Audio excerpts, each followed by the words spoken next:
Osama Bin Laden era o terrorista internacional mais procurado do mundo. Ele era tratado como o principal líder de um movimento político violento que fez muitos estragos e destruição por todo o mundo. Rapidamente, o nome Osama Bin Laden ficou marcado em toda a mídia. Além disso, a imagem de um homem barbado, de cabelo comprido e usando turbante passou a circular em todos os canais de comunicação do mundo, o que de alguma forma mexeu com a imaginação de todas as pessoas do planeta. No entanto, descobrir onde se escondia o homem por trás da imagem nunca foi fácil, o que deu início a uma verdadeira caçada. Osama Bin Laden nasceu em 1957 em uma família rica na cidade de Riad, capital da Arábia Saudita. Seu pai, Mohammed Bin Laden, era um construtor e empreiteiro, que durante sua vida teve 11 esposas e pelo menos 52 filhos. Já sua mãe era uma mulher síria que cuidava do lar e dos filhos. Mohammed era um empresário ambicioso que migrou com sua família saindo do Iêmen e indo para a Arábia Saudita. Sua ideia era conseguir novas oportunidades profissionais para garantir uma boa vida para os filhos. De fato, tudo deu muito certo para o pai de Osama Bin Laden, que conseguiu construir importantes relacionamentos sociais e também construiu laços duradouros com membros notáveis da sociedade saudita,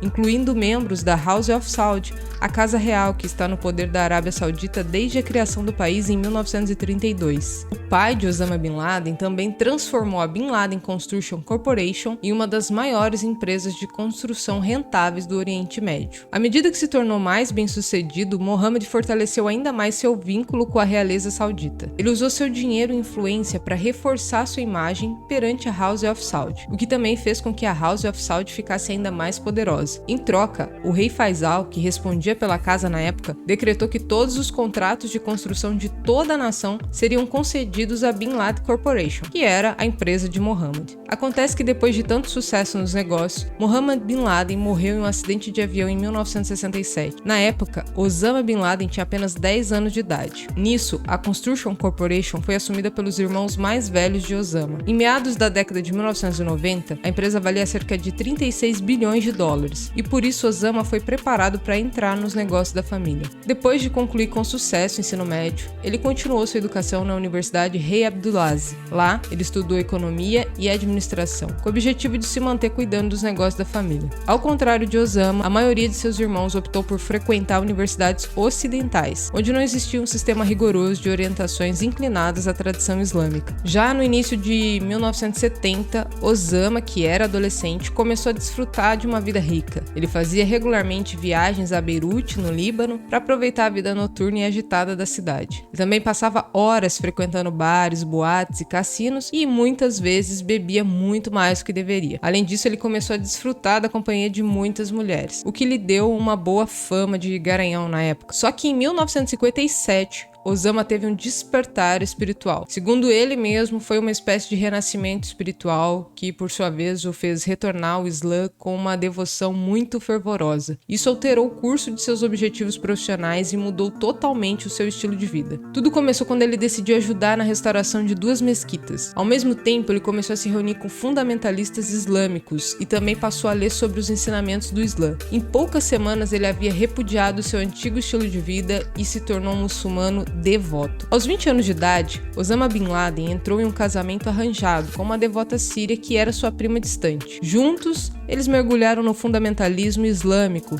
rejeitando os valores ocidentais e condenando seu maior oponente, os Estados Unidos. Quando o rei Faisal da Arábia Saudita foi morto por seu próprio sobrinho, o sentimento anti-americano de Bin Laden ficou ainda mais forte. Isso porque o sobrinho do rei estudou nos Estados Unidos e se tornou completamente ocidentalizado. Nesse sentido, Bin Laden ficou emocionado quando, em 1979, um líder religioso fundamentalista conhecido como Ayatollah Ruhollah Khomeini derrubou o Shah do Irã, que era visto como um fantoche dos Estados Unidos. Para quem não sabe, o Shah é o nome dado aos monarcas da Pérsia e do Afeganistão. Pela primeira vez, fundamentalistas islâmicos tomaram um país muçulmano e assim estabeleceram um Estado Islâmico. Nesse momento, as forças islâmicas radicais conseguiram prevalecer sobre a decadência ocidental. Por isso, no final de 1979, a União Soviética invadiu a nação muçulmana do Afeganistão. As forças soviéticas foram implacáveis, despejando um poder de fogo esmagador sobre a resistência independência do Afeganistão. Para se ter uma ideia das destruições, eles mataram o presidente do Afeganistão e estabeleceram seu próprio governo. Obviamente que as nações árabes do Oriente Médio ficaram alarmadas. Todos eram simpáticos à causa afegã, mas sabiam que nenhum deles tinha força suficiente para enfrentar a máquina de guerra soviética. No entanto, os militantes fundamentalistas islâmicos estavam determinados a fazer alguma coisa. A ideia era expulsar os soviéticos e restaurar o Islã em seu sentido mais puro, se encaixando com a sua definição de jihad, ou ainda Guerra Santa. Milhares de jovens unidos pelo Islã e não pelas fronteiras nacionais viajaram para o Afeganistão dispostos a arriscar suas vidas por suas crenças. E entre esses jovens estava Osama Bin Laden. A invasão soviética do Afeganistão foi o ímpeto que tirou Osama Bin Laden de sua vida confortável, repleta de privilégios, e também o despertou para sua vida de lutador em busca de liberdade. No entanto, ao contrário de muitos outros, ele não hesitou e, sem pensar muito, pegou o AK-47 e correu para o deserto para se juntar ao exército de guerrilha. Sua primeira parada foi no Paquistão, onde montou uma estação de recrutamento para trazer muçulmanos das nações árabes vizinhas à causa de jihad. Logo, ficou claro que seu histórico de negócios e dinheiro seria um grande trunfo. Ele organizou campos de treinamento onde os recrutas aprenderam a arte da guerra estratégica. Bin Laden sabia que os milhares de jovens ansiosos que ele estava reunindo precisariam de uma rede de apoio. Então ele mesmo começou a recrutar médicos, especialistas em bombas, estrategistas militares e engenheiros de todo o mundo árabe. O histórico de construção de sua família o impeliu de construir a infraestrutura necessária para derrotar os soviéticos. Homens que vieram para lutar logo se viram cavando trincheiras, pavimentando estradas e construindo hospitais e depósitos. Durante a década de 1980, Osama Bin Laden foi fundamental para reunir no Afeganistão e nas proximidades do Paquistão mais de 25 mil combatentes muçulmanos de pelo menos 35 países de todo o lado muçulmano. No entanto, o apoio também veio do lugar mais improvável do mundo: os Estados Unidos. Os Estados Unidos estavam fixados em interromper a expansão soviética e, portanto, estavam dispostos a apoiar os esforços islâmicos para remover os invasores comunistas do Afeganistão. Apesar de seu ódio aos Estados Unidos, os jihadistas aceitaram de bom grado seu apoio. Afinal, isso significava mais dinheiro, armas e suprimentos. Ainda assim, eles garantiram que os americanos ficassem bem longe de suas operações. De acordo com o oficial da inteligência islâmica, nenhum instrutor americano jamais esteve envolvido em dar treinamento em qualquer tipo de arma ou equipamento para os Mujahideen, ou seja, os combatentes sagrados. Bin Laden foi fundamental para proteger os Stingers dos Estados Unidos, que eram mísseis terra-ar com a capacidade de derrubar um avião de combate soviético. Com a ajuda de ferrões americanos, os homens de Bin Laden conseguiram derrubar pelo menos 270 aeronaves soviéticas. Através de sua fixação em derrotar os soviéticos por qualquer meio necessário, os Estados Unidos foram criando um novo monstro. Além de trazer dinheiro, recursos e habilidade organizacional para a causa jihadista, Bin Laden lutou ao lado de seus companheiros jihadistas. De acordo com um de seus homens, Bin Laden era um herói para eles, porque ele estava na linha de frente, sempre à frente de todos. Ele não só ofereceu dinheiro, mas também ofereceu a si mesmo pela causa. Ele desceu de seu palácio para viver com os camponeses afegãos e os combatentes árabes. Ele cozinhava com eles, comia com eles, cavava trincheiras com eles. Esse era o jeito Bin Laden de ser. Fato é que Bin Laden não tinha medo da morte, isso porque ele estava convencido de que havia um lugar especial no além para aqueles que participaram do jihad. Ele costumava dizer que um dia de luta no Afeganistão era como 1000 dias de oração em uma mesquita comum. Como resultado disso, ele estava mais do que disposto a se tornar um mártir pela causa. Em 1989, após uma década dolorosa, os soviéticos finalmente saíram do Afeganistão. Osama Bin Laden retornou à Arábia Saudita com a reputação de herói jihadista. Ele era muito popular entre as pessoas comuns e a família governante da época via esse fato como uma forma de reprimir as críticas dos fundamentalistas islâmicos que os viam como muito ocidentais. Bin Laden tirou o máximo proveito de seu status de herói. Ele falou em mesquitas e em outros lugares, muitas vezes atraindo grandes multidões de jovens que estavam inspirados para ajudar a criar um mundo fundamentalista islâmico. Seus discursos cheios de veneno contra os Estados Unidos eram frequentemente gravados com mais de 1 milhão de cópias circulando pelo mundo muçulmano. Apesar de retornar ao rico abraço de sua família, Osama Bin Laden não aproveitou o estilo de vida luxuoso que estava disposto para ele. Na verdade, ele mudou-se para um apartamento modesto com sua esposa e filhos e fez o possível para viver de acordo com os rígidos ensinamentos islâmicos. No entanto, um fogo ardia dentro dele. Esse incêndio foi aceso em agosto de 1990, quando o líder iraquiano Saddam Hussein invadiu Quat, vizinha da Arábia Saudita. Saddam procurava por um novo alvo. Nesse sentido, o pânico surgiu na casa dos sauditas. Bin Laden ofereceu sua ajuda e sua experiência no Afeganistão. Ele ajudou a traçar uma boa estratégia de batalha para salvar o país. Ele estava determinado que qualquer agressão iraquiana seria enfrentada apenas pelas forças muçulmanas. Então, pedir ajuda ao Ocidente seria algo contrário aos ensinamentos islâmicos e o que também desmoralizaria a nação. Nesse sentido, Bin Laden alertou o governo saudita que a assistência dos Estados Unidos significaria que os fundamentalistas retirariam seu apoio. Mas o ministro da Defesa da Arábia Saudita, o príncipe Sultan, sabia que até mesmo o governo de Bin Laden não era forte o suficiente contra as ideologias dos ataques de Hussein. Por isso, o governo saudita recorreu sim aos Estados Unidos em busca de ajuda. O resultado foi a Guerra do Golfo, um ataque ocidental liderado pelos Estados Unidos ao Iraque. Saddam Hussein foi repelido e sua ameaça foi negada. No entanto, para a indignação de Bin Laden e seus seguidores fundamentalistas, as forças militares dos Estados Unidos permaneceram na região com a desculpa de que Saddam poderia fazer mais movimentos agressivos. A relação entre Bin Laden e a Casa de Saud deteriorou-se rapidamente ao ponto que, em 1991, ele foi expulso do país. 3 anos depois, sua cidadania foi revogada. Ele fugiu para o Sudão com sua família, que agora incluía 3 esposas e 15 filhos. Sendo assim, mudaram-se para uma casa simples onde viveu uma vida profundamente religiosa. No Sudão, Bin Laden rapidamente encontrou apoio para sua ideologia, a qual se opunha ferozmente a qualquer colaboração com o Ocidente. Seu objetivo era derrubar regimes que eram amigos dos Estados Unidos. O primeiro passo para esse fim seria atacar alvos dos Estados Unidos em todo o mundo. Ao fazê-lo, acreditava-se que os Estados Unidos seriam forçados a se retirar do Oriente Médio. Então, os governos que foram apoiados pela América poderiam ser facilmente derrubados. Para isso, precisou-se criar uma organização.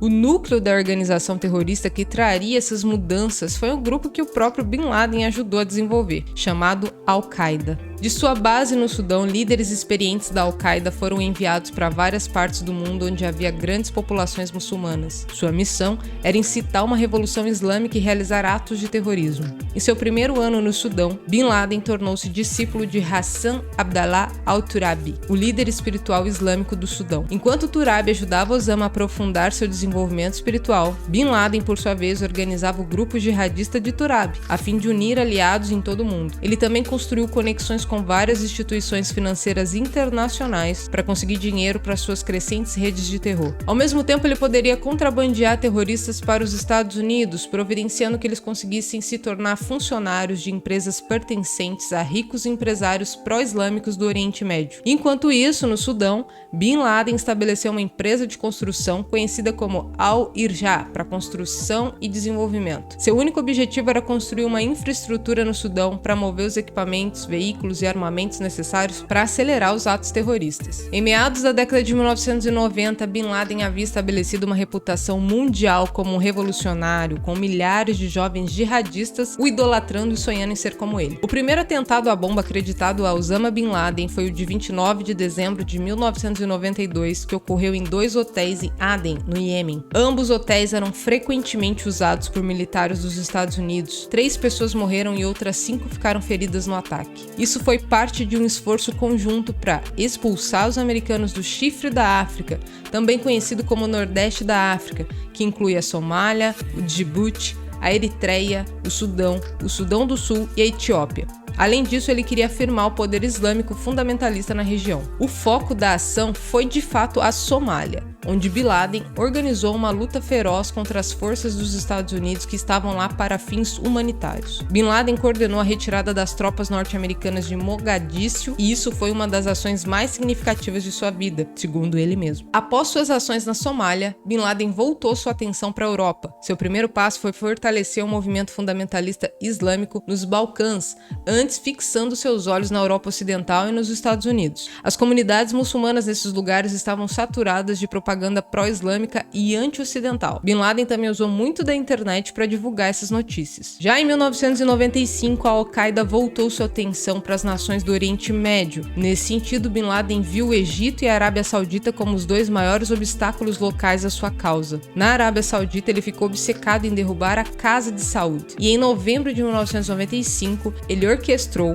o bombardeio de um centro de treinamento militar dos Estados Unidos em Riad, matando 7 pessoas. A Casa de Saud ficou indignada com o ataque e, convencida de que Bin Laden estava por trás dele, enviou 4 mercenários que que abriram fogo contra sua casa. Nisso, os guarda-costas de Bin Laden revidaram e todos os invasores foram mortos. A partir daquele dia, a casa e a rua de Osama Bin Laden foram transformadas em acampamento, onde ninguém podia penetrar. Não era apenas a casa de saúde que estava atrás dele. Em 1996, uma operação das Forças Especiais dos Estados Unidos foi lançada para capturar Bin Laden. Com tanta ameaça, ele se recusava a se aventurar fora do Sudão. Mas então, tanto a Arábia Saudita quanto os Estados Unidos ameaçaram o Sudão com sanções econômicas, sendo que elas não aconteceriam se Bin Laden fosse capturado e entregue a eles. Por isso, Bin Laden pegou sua esposa e filhos e foi para o Afeganistão em maio de 1996. Abrigado com segurança no Afeganistão, Bin Laden agora abraçava o papel da organização internacional, consagrando-se como líder do movimento extremista islâmico. Para permanecer vivo, ele teve que cercar-se de muitos guarda-costas. Nesse sentido, estabeleceu uma base de operações de 3 quartos em uma caverna que havia sido esculpida na encosta de uma montanha. Essa caverna foi equipada com móveis básicos para que ele e sua família pudessem viver ali. Suas únicas conexões com o mundo exterior eram um telefone via satélite e 2 computadores. Em 1998, Bin Laden voltou sua atenção destrutiva para a África. Seu plano era bombardear 2 embaixadas dos Estados Unidos em diferentes países africanos. Em 7 de agosto, ataques simultâneos ao Quênia e à Tanzânia mataram centenas de pessoas. Embora ele tenha negado a responsabilidade, a comunidade internacional foi unânime em dizer que Bin Laden estava por trás dos ataques. Como resultado disso, os Estados Unidos intensificaram suas tentativas de eliminá-lo com um ataque aéreo em 20 de outubro. O ataque ficou conhecido como Operação Alcance Infinito. O resultado do ataque foi que 3 campos de treinamento de terroristas nas montanhas afegãs foram destruídos. Porém, Bin Laden permaneceu intacto. No ano seguinte, ele foi conectado ao atentado ao USS Cooley. Foi um ataque contra o destroyer USS Cooley da Marinha dos Estados Unidos em 12 de outubro de 2000. O ataque aconteceu enquanto o navio estava reabastecendo no porto de Aden, no Iêmen. Cerca de 17 marinheiros americanos foram mortos e outros 39 ficaram feridos. Já em 11 de setembro de 2001, 2 aviões colidiram com as torres gêmeas do World Trade Center na cidade de Nova York, desferindo um golpe devastador no próprio símbolo dos negócios americanos. Torres que demoraram anos para serem construídas e em instantes haviam se tornado uma zona de guerra completa. Cerca de 45 minutos depois,